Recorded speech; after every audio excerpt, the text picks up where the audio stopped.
Искаме да ви представим как да палите вашата ханукия всяка вечер. Това, от което се нуждаете, е свещник, ханукия и свещи за него. Ханукията се пали вечер, около половин час след залез слънце. Когато палим първата вечер, запалваме първо шамаша и след това поставяме свещ на най-дясното място, като я палим с шамаша.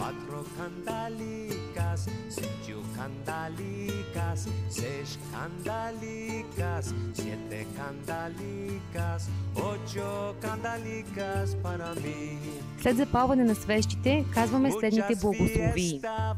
Барух ата Адонай, Елоейну мелех хаолам, ашер кидишано, бемицвотав вецивано, леадлик нер шел ханука.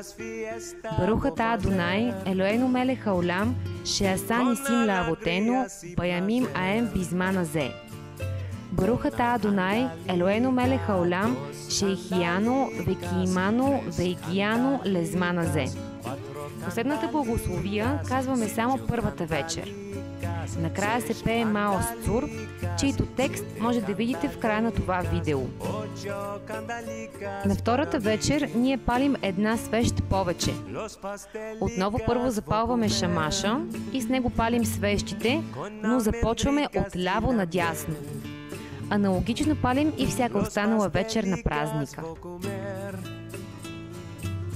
Con almendricas y la miel.